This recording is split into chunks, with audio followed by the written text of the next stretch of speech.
위 또는 장에 이렇게 담적이 형성하게 되면 위와 장에 운동이 되지 않게 되는 것입니다. 이렇게 운동이 되지 않으면 음식물을 섭취하면 잘 내려가지 않고 오랫동안 머물게 되겠죠. 그래서 머문 상태로 있다 보니까 제대로 소화가 되지 않았던 것입니다.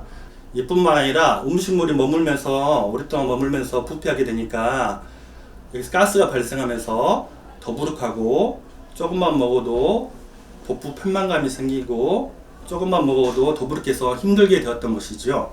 이뿐만 아니라 음식물이 머문 상태로 있다 보니까 인체 내에서는 보상작용으로 소화를 시키기 위해서 위산을 가다 분비시켜 버렸던 것입니다.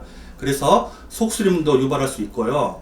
이외에도 미식거린다든지 그 다음에 토한다든지 증상을 유발할 수 있고요. 또 위장 운동이 안 되다 보니까 억지로 운동하려는 작용으로 꽉꽉 트림하는 증상이 나타났던 것이죠. 그래서 근데 이렇게 소화불량 증상이 있었는데 막상 병원을 가보면 내시경 검사를 많이 하잖아요. 그런데 경미한 이염이라든지 오히려 깨끗하다고 진단받는 경우가 많습니다. 그래서 기능성 소화불량증을 흔히 신경성 이염, 신경성 이장병이라고 하는 것이죠. 환자는 힘들어서 죽겠는데 검사상 특별한 검사 결과가 나오지 않으니까 답답해서 힘든 질병이라고 할 수 있겠죠. 그러면 이제 기능성 소화불량증의 치료에 대해서 말씀드리겠습니다.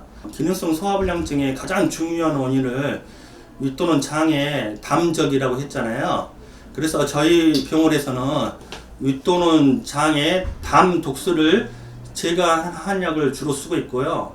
그것뿐만 아니라 위장 기능을 강화시키는 한약, 위장에 혈액을 공급시키는 한약, 위장에 진액을 공급시키는 한약, 위장에 가스를 제거시키는 한약, 위장의 변비나 설사를 제거시키는 한약, 그 외에도 다른 장부, 심장의 기능을 강화시키는 한약, 간의 해독 기능을 올려주는 한약으로 구성된 마치 우리 어렸을 때 받았던 종합 선물 세트 같은 과자 같은 그런 있잖아요. 그런 종합 선물 세트 같은 처방으로 구성되어 있어 탁월한 효과를 발휘하게 되는 것입니다.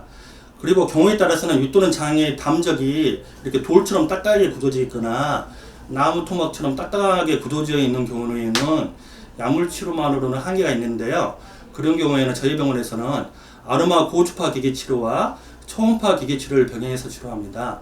아로마 고주파 기계 치료는 위 또는 장에 위장 기능을 강화시키는 아로마를 바른 상태에서 고주파의 온열작을 가해져서 이 딱딱한 담 독소를 이겨 풀에 해치는 작용을 하는 것이고요. 초음파 기계 치료는 이 딱딱한 담 독소를 파쇄, 즉 잘게잘게 부셔서 이 더러운 담 독소를 대소변 쪽으로 배출시키는 효과를 발휘하게 되는 것입니다.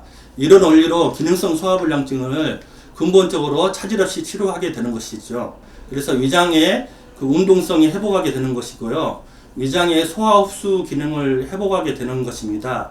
그래서 우리가 음식물을 섭취하게 되면 음식물에서 좋은 영양소를 흡수할 수 있게 돼서 그 흡수한 영양소가 혈액 성분이 되기 때문에 혈액이 깨끗하게 되고요.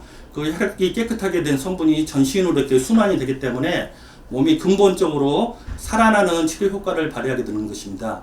이렇듯이 우리 치료는 기존에 알려져 있던 단순한 소화불량 치료가 아니라 근본적으로 소화불량 증상을 해소를 시키고요. 이것뿐만 아니라 전신에 있는 몸을 살리는 근본적이고 획기적인 치료를 할 수 있습니다.